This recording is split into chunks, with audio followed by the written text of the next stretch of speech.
Alright everybody, back again with another video. Today I'm just up in northern New Mexico outside of Texas.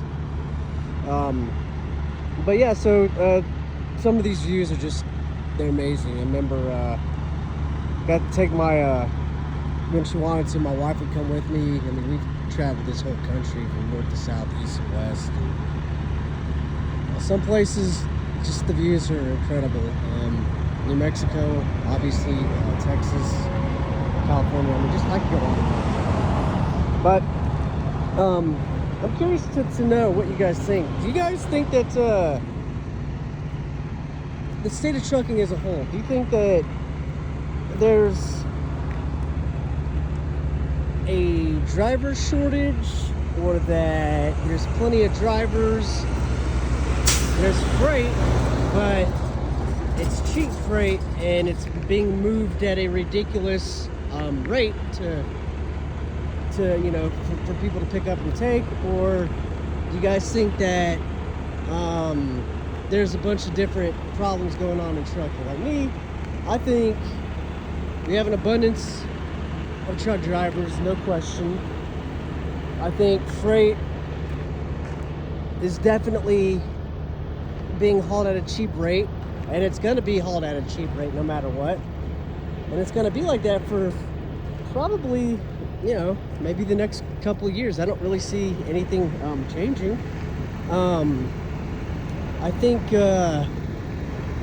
with that said, you know, I still believe there is money to make in this industry, especially if you know, people that are company drivers that want to make that leap to becoming an owner-operator, not necessarily lease, because I think going lease is probably the dumbest thing anybody can do, because there's so many predatory lease companies out there, and you're basically just running yourself into the ground, covering your truck note, your insurance, your fuel surcharges, trailer note, maintenance, and you know, the list goes on and on and on. I think leasing is the dumbest thing anybody can do. I really do. I mean, I figure if you're in this industry for the long haul, you know, start off as a company driver, do your time, build yourself up. Now, if you want to go lease, because sometimes you may have to, be with a company that can allow you to possibly grow and get a good fundamental aspect of what it would be like to be an owner-operator. I know a lot of people go to like Prime Inc. and I mean, because they've got a notorious lease purchase program, but I feel like, you know, you guys are out there trying to pay these trucks off, and when you get to that certain point where you got the truck paid off, and now it's like you can either keep the truck or at least another truck. You keep the truck, you've already got probably 500,000 miles on the thing, depending on how hard you run, or you just, you know, get another lease, get whatever money back you may use, pocket that or whatever. And I don't know, there are different aspects and stuff like that, I'm sure, but I just think that, you know, I don't know, I guess if it were me, I'd become, you know, say company driver, learn as much as I can, build up what I need to build up, and then make that could be crippling decision to buy, you know, my own truck, and then, you know, look at operating under somebody's authority, and keep going that route until, you know, you decide, okay, you want to get yourself, you know, whether you're a drive-in trailer, reefer trailer, flatbed, you know, lowboy, whatever, I don't know. I guess there's different aspects that you can look at and see whatever's good for you. I don't know, man. I just think that, you know, that is a big commitment, and you're definitely responsible for everything, and more power to you. I know you can make some money for sure. I know you can go broke too, that's for sure. I've heard and seen horror stories, but I don't know. I'm just always curious, like, to see what type of, you know, inputs you guys may have on all that stuff, and what do you guys really think, and What do y'all think about the industry as a whole and where it's going? You see it going up, you see it going down, you see it staying stable rather. Are you gonna stay committed to it and for the long haul? Are you wanting to get out, do something different? You know, I'm curious. Like, I'm genuinely curious what you guys think and the future of trucking. One thing I've touched base on before is the autonomous trucks and how that is still such a bad thing for this industry. It is absolutely going to help nobody but the CEOs and the presidents of these trucking companies, and to weasel out drivers, and I mean the list goes on and on and on. It's just not a good thing if we go autonomous. And I've seen them out there. Matter of fact, I mean, we've all seen Tesla, especially if you run out in California, you'll see Tesla out there doing its thing.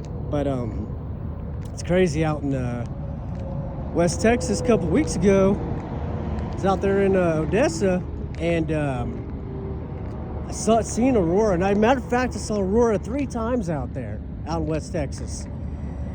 So they're definitely running the Sun Belt for sure. Where they're going, I don't know. But yeah, they're definitely out there running it, doing their thing, and it's crazy to see. It really is. So I know it's probably here to stay. It's not a good thing. I would hate to see any good, honest, hardworking truck driver lose a route that they're on that pays them fairly good wages just to keep a roof over their head, take care of their family, make sure they got a light bill to pay, they got food on their table, something, instead of having it disappear to make, to take that lane away just so these autonomous trucks can, fatten the CEO and president's pockets of the said trucking company. So don't stop fighting for your rights to drive and to not be replaced by autonomous trucks. It's not right. It's not good. Don't give up. Don't lie down. Don't stop fighting for what you believe in. So yeah, I'm always curious. Like I said, I like to start interacting with those that share that vision that hey, we're all in this together, and that's why we're out here. That's why we're away from our families, from our wives, from our kids, husbands, girlfriends, boyfriends, whatever. We're all out here for the greater common goal is to provide a service while we're being away from the most important part of us, which is our families. And I will tell you this: if any of y'all ever happen to run through the greater Houston, Texas area, you need a haircut, beard trim, whatever, my wife, she's a hairstylist. Let me know, talk to her, see what we can come up with, and she'll get out there and she'll cut your hair, give you a beard trim. I know it's not always easy to stop in places that definitely have barbershops or whatever. It's definitely not easy. We're always go. But yeah, if you guys are ever in the greater Houston area, towards like Rosenberg or something, I know they got some stops and stuff out there. But I promise you, if you need a haircut, beard trim, my wife, she's a hairstylist, and she told me to pass it along. She would definitely be more than willing to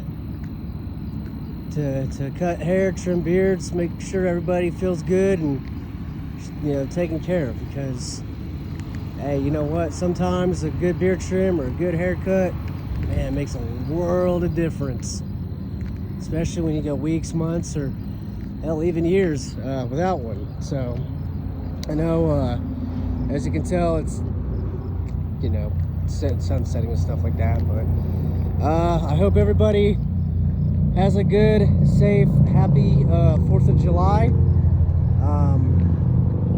And stay safe on the roads. And we'll see y'all next time.